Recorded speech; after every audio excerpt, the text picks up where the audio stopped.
Assalamualaikum warahmatullahi wabarakatuh. Salam, salve, Om Swastiastu, Namo Buddhaya, salam kebajikan. Hai Sobat Tresuri Flobamora, selamat datang di podcast Kanwil DJPB Provinsi Nusa Tenggara Timur yang kembali hadir untuk memberikan informasi terkini. Senang sekali pada hari ini saya Elsa Vanhibi Cantika Adi akan menemani penonton semua.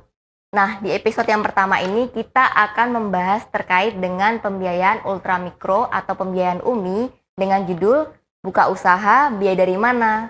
Nah, mungkin podcast kali ini bisa menjawab kebimbangan atau ketidaktahuan masyarakat umum terkait dengan rencana untuk membuka usaha. Tentu saja saya tidak sendirian karena pada pagi hari ini saya ditemani dengan narasumber yang luar biasa yaitu Bapak Denny Eko Cahyono, Kepala Seksi Bidang Binaan Pelaksanaan Anggaran 2C Kanwil DJPB Provinsi Nusa Tenggara Timur, dan juga Bapak Adrian Riri, Kepala Regional Mekar Kupang 1 PT Permodalan Nasional Madani atau PT PNM. Ya, kita sapa saja langsung. Selamat pagi Pak Denny dan Pak Adrian. Selamat pagi. Ya, gimana Pak kabarnya hari ini? Baik, Mbak. Semoga sehat selalu ya Pak. amin.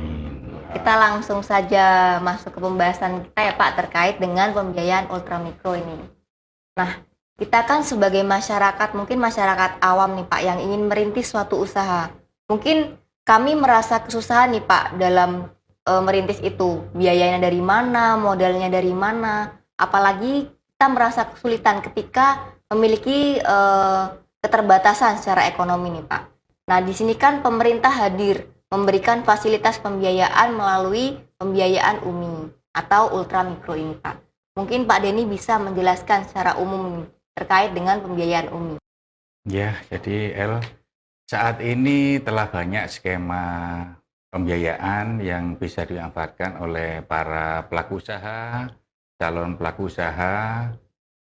Pembiayaan ultramikro ini menjadi satu dari sekian banyak skema yang ditawarkan pemerintah untuk mengatasi kendala akses permodalan bagi para pelaku usaha.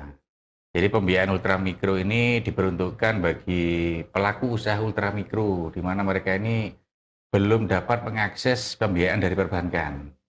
Selama ini banyak kendala mereka untuk mengakses perbankan terkait dengan perizinan dan juga terkait dengan pemenuhan persyaratan yang harus dipenuhi untuk memperoleh pembiayaan dari perbankan. Pembiayaan ultramikro ini hadir untuk mengatasi kendala tersebut. Jadi di pembiayaan UMI ini memunculkan kemudahan dan kecepatan yang dapat dimanfaatkan oleh para pelaku usaha. Nah, siapa nih Pak pihak pemerintah yang membiayai atau memperkenalkan produk ini Pak, program ini? Jadi pembiayaan UMI ini murni dari APBN, di mana Badan Layanan Umum Pusat Investasi Pemerintah yang merupakan salah satu BLU di Kementerian Keuangan bertindak selaku koordinator dalam penyaluran pembiayaan UMI ini. Jadi BLU PIP ini menyalurkan UMI ini melalui lembaga-lembaga penyalur, dalam hal ini lembaga keuangan bukan bank, untuk menyalurkan pembiayaan UMI kepada para debiturnya. Siapa saja tuh Pak lembaga keuangan bukan bank sebagai penyalur? Lembaga keuangan bukan bank yang kita kenal dalam penyaluran pembiayaan UMI ini diantaranya mungkin yang sudah ada saat ini PT Pegadaian, dan juga ada Bahana Arte Ventura, ada juga dari PNM Permodalan Nasional Madani, Pak Adrian ini. Pak Adrian dari PT PNM ya Pak. Iya. Boleh Pak menceritakan profil PNM sebagai penyalur pembiayaan UMI ini Pak? Oke, terima kasih Mbak. Ya, PNM salah satu lembaga yang dipercaya untuk menyalurkan pembiayaan dari PIP. Profilnya sekitar masuk di NTT itu kurang lebih 2016. Yang mulai di NTT, terus untuk penyaluran sekarang ini kurang lebih ada 24.000 nasabah yang sudah kita layani, khusus nasabah-nasabah UMI, nasabah-nasabah ultramikro yang kami layani. Jadi ya menurut kami cukup berjalan dengan baik secara penyaluran, baik itu yang ada di kota maupun di beberapa kabupaten di Nusa Tenggara Timur. Kembali kepada Pak Denny, kira-kira kriteria usaha ultramikro sendiri itu seperti apa, Pak? Sebenarnya tadi saya sebutkan di awal, untuk kriteria atau persyaratan bagi pelaku usaha mikro, ini berbeda dengan yang apabila mereka mengakses pembiayaan dari perbankan. Jadi di sini mereka asal memiliki usaha dan juga warga negara Indonesia, dibuktikan dengan kepemilikan nomor induk kependudukan NIK, mereka sudah bisa untuk mengakses pembiayaan ultramikro ini. Dan yang selanjutnya, saat ini mereka tidak sedang mengakses pembiayaan lainnya yang dari pemerintah. Jadi apabila pelaku usaha ini saat ini mengakses pembiayaan lainnya yang dari pemerintah, maka pembiayaan umum ini tidak dapat mereka terima. Jadi asalkan memiliki NIK dan belum pernah mengakses pembiayaan lainnya ya Pak? Ya, Kredit lainnya gitu kredit ya? lainnya. Terus untuk pembiayaan ini sendiri diberikan secara individu atau kelompok atau seperti apa Pak? Terus kemudian pembiayaannya ini besarannya berapa gitu Pak? Jadi pembiayaan ultramikro ini untuk mekanismenya kita mengenal dua penyaluran ya Pak Adrian, dua penyaluran. Ini ada mekanisme penyaluran kepada individu dan juga ada mekanisme penyaluran kepada kelompok. Ini tergantung dari pihak penyalur, mereka menyalurkan menggunakan dua mekanisme ini. Kemudian untuk plafon kredit, plafon pembiayaan yang dapat diakses oleh para pelaku usaha ini, berdasarkan regulasi yang terbaru bisa mengakses sampai 20 juta. Hanya saja dalam pelaksanaannya tidak serta-merta mereka langsung menerima 20 juta ya Pak Adrian ya. Benar. Jadi ada beberapa tahapan dan itu biasanya tergantung dari kebijakan masing-masing lembaga penyalur. Mereka punya ketentuan yang mungkin membedakan dengan lembaga penyalur lainnya. Kalau PNM sebagai penyalur ini seperti apa Pak mekanisme penyalurannya? Apakah individu atau kelompok juga atau mayoritas seperti apa? Dan kemudian apakah besarannya juga sama seperti yang diceritakan Pak Denny? Jadi kalau PNM sendiri menyalurkan itu bukan individu, tapi per kelompok. Nah, kelompok itu dikhususkan lagi khusus perempuan. Oh, perempuan. Khusus perempuan yang berusia di atas 18 tahun sampai umur 63 tahun. Nah, kalau terkait besaran pinjaman itu kita mulainya awalnya itu per satu orang itu 2 juta. 2 juta sampai 3 juta. Nah, itu baru nanti ke depan siklusnya naik bisa sampai 3 juta, bisa sampai bahkan kalau di NTT sendiri ada yang sudah sampai pinjaman siklus 7 itu kurang lebih 10 jutaan. Jadi awalnya itu tetap 2 juta atau 3 juta kurang lebih. Itu dilihat melalui apa Pak penyaluran 2 Itu juta? penyalurannya itu kriterianya bukan saja dia memiliki usaha. Tapi ketika dia mau berusaha, mau berusaha. Jadi bukan harus dia punya usaha dulu. Tapi ketika seorang perempuan ini dia mau berusaha, ya itu yang kita biayai. Nah, jadi pembinaannya itu tetap di kelompok. Persyaratannya itu wajib berkelompok. Ya, jadi tidak harus individu. Jadi semuanya itu dalam satu kelompok. Terkait kesepakatan sampai pinjaman naik kelas juga itu adanya di kelompok. Ya. Jadi kelompoknya itu juga khusus perempuan. Tidak ada laki-lakinya. Begitu. Iya. Kalau itu salah satu pembedaan yang PNM lakukan terhadap lembaga-lembaga lain. Jadi kami dari PNM seluruh Indonesia layaninya cuman perempuan dan ibu-ibu. Kemudian Pak Denny nih Pak, terkait agunannya itu pembiayaan ini seperti apa Pak? Agunan ya, Iya. Kalau agunan ini memang banyak menjadi permasalahan kendala bagi pelaku usaha dan juga calon pelaku usaha tadi ya Pak Adrian ya. Untuk agunan ini memang di ketentuan mengenai pembiayaan umum ini dimungkinkan untuk eh, individu, untuk debitur individu dapat dimintakan agunan. Tapi untuk kelompok ini memang tidak dipersyaratkan adanya agunan. Jadi mungkin yang tadi Pak Adrian sampaikan yang kelompok tadi ya, mungkin Pak Adrian nanti bisa cerita. Jadi sebenarnya ketentuan secara umum tentang pembiayaan umum mengenai agunan ini untuk yang individu dapat dimintakan agunan, ketentuan umumnya. Untuk yang kelompok memang tidak dipersyaratkan karena di sana mereka mengenal asas tanggung renteng. Itu KL.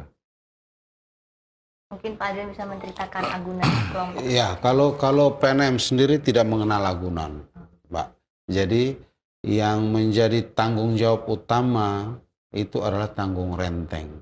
Makanya kita buat kelompok itu, antar kelompok itu saling kenal. Nah, ketika dia saling kenal, yang pastinya dalam perjalanan ke depan pasti ada banyak masalah.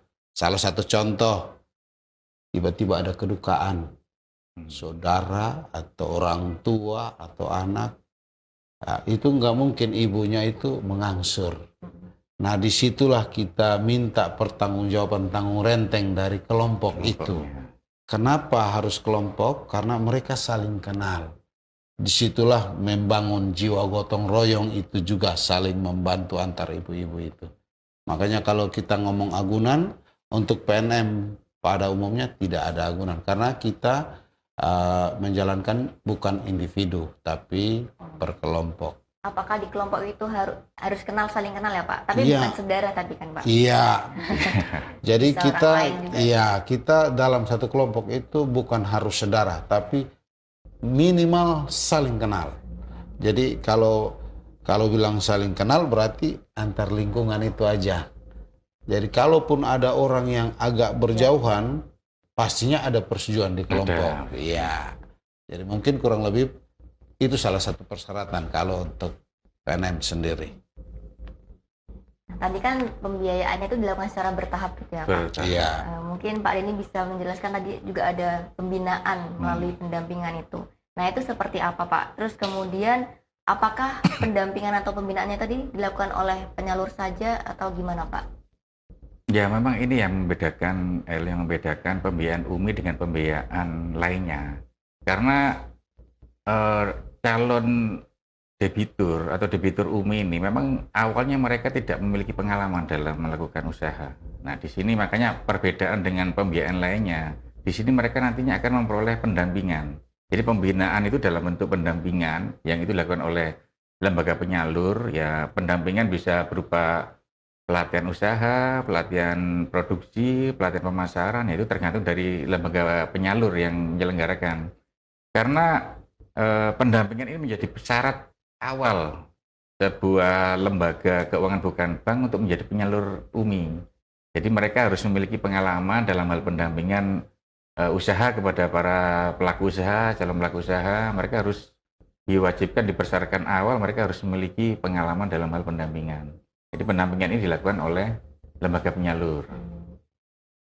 Untuk PNM sendiri seperti apa Pak pendampingan yang dilakukan? Ya, jadi kalau di PNM sendiri ada satu divisi yang namanya PKU, Pengembangan Kapasitas Usaha. Ya, pendampingan yang kita jalani selama ini, ya kebetulan bulan ini kita lagi sedang fokus-fokusnya pendampingan nih. Paling kurang kita mengajak ibu-ibu bagaimana cara katakanlah menjual sesuatu di media sosial. Nah, jadi jualan itu bukan hanya seputaran lingkungan di situ, tapi ketika ibu-ibu kita dampingi untuk mengajak, ayo ibu kita undang teman-teman yang paham terkait pemasaran yang lebih luas di media sosial, ya, itu yang kita dampingi. Terus mungkin ada beberapa nasabah yang kita ajak untuk modal pendampingannya itu kurang lebih dia sebagai agen briling. Jadi karena kita layaninya agak yang di pinggir, nasabah ultramikro itu biasanya tidak pernah mengakses ke perbankan, kita juga pendampingan, kita ngajar, kita memberitahu kemudahan-kemudahan terkait briling. Jadi itu juga bisa menambah pemasukan buat nasabah-nasabah kami, buat debitur-debitur PNM. Mungkin itu beberapa yang kami lakukan selama ini. Untuk Itu pendampingan dilakukan secara bulanan atau triwulan? Kita buatnya karena sekarang ini lagi berjalan, kita buatnya setiap sebulan tuh sekali kurang lebih. Pendampingannya. Iya. Kalau terkait pendampingan itu setiap minggu. tadi. Setiap minggu kami mendampingi. Tapi terkait pelatihannya itu, terkait apa kebutuhan nasabah itu, biasanya itu sebulan sekali atau 2 minggu sekali. Jadi kita lihat kebutuhannya nih apa nih di kelompok ini. Jadi mungkin kita gabung beberapa kelompok untuk kita buat kegiatan pelatihan. Entah itu pelatihan bagaimana manfaat menabung, hal-hal yang sederhana. Tidak terlalu memberatkan nasabah-nasabah atau debitur-debitur ultramikro ini. Karena ya kita juga paham bahwa ketika kita menyampaikan ilmu-ilmu yang berat, mungkin susah untuk dijalankan oleh nasabah-nasabah kami atau debitur-debitur kami, Mbak. Untuk hak sama kewajiban debitur nanti itu seperti apa, Pak? Misalkan udah terdaftar gitu, Pak. Sudah terdaftar di mana nih? Sebagai debitur umum. Ya, Haknya apa, kewajibannya apa ya? kalau kami haknya nasabah ya kami harus melakukan survei ketika dia mau naik kelas, naik pinjaman. Karena kan pinjamannya awal 2 juta atau 3 juta. Haknya dia ya kita pembiayaan ke debitur itu sampai dia keluar dari katakanlah zona tidak nyamannya dia ketika dia berusaha. Begitu, Bu. Untuk Pak Denny, Pak. Tadi kan dibilang bahwa UMI ini berbeda dengan program yang lain ya, Pak. Iya. Jadi keunggulan atau kelebihan dari UMI dibanding dengan program-program sejenis lainnya itu seperti KUR itu seperti apa, Pak? Mungkin kata-kata yang bisa dimengerti masyarakat. Iya. Jadi pembiayaan UMI ini menawarkan pembiayaan yang cepat dan mudah ya, gitu Pak Adrian ya kira-kira ya. Iya. Cepat dan mudah. Karena yang pasti mereka ini tidak akan berhadapan dengan persyaratan yang banyak yang mungkin ini akan mereka hadapi apabila mereka mengakses pembiayaan dari perbankan. Nah, yang pasti yang pertama ini cepat dan mudah. Kemudian yang kedua, tentunya karena mereka minim pengalaman, karena mereka baru mau usaha atau kadang-kadang baru sudah usaha tapi masih ya baru buka awal ya mungkin Pak Iya. Adrian. Nah, itu di situ mereka akan mendapatkan pendampingan. Ini yang membuat beda dengan pembiayaan lainnya. Dan ini yang pasti ini pembiayaan murni dari APBN. Untuk peran Kanwil DJPB Provinsi sendiri, Pak, dalam program ini seperti apa? Terus dukungannya seperti apa juga, Pak? Jadi peran Kanwil kami senantiasa tidak henti-hentinya menyebarluaskan dan terus mensosialisasikan mengenai pembiayaan ultramikro ini. Karena kita paham dengan kondisi kendala yang dirasakan oleh para pelaku usaha atau calon pelaku usaha yang baru mau buka usaha itu terkait dengan pembiayaan. Yang pasti kita akan terus sosialisasikan dan salah satunya melalui media podcast yang kita laksanakan hari ini. Ini merupakan media kita untuk menyebarluaskan informasi mengenai pembiayaan UMI. Kemudian tentu saja kita dalam melakukan sosialisasi atau kegiatan menyebarluaskan informasi tidak sendirian. Kita harus senantiasa bareng dengan para stakeholder, dengan lembaga penyalur, dengan pemerintah daerah. Kita lakukan sosialisasi langsung, bisa langsung kepada para debitur melalui biasanya kita adakan rutin, kita bareng dengan Pak Adrian, kita keliling ke debitur-debiturnya ini berapa kali Pak Adrian kita ya sudah kita pernah laksanakan. Kalau debitur UMI di NTT berapa, Pak?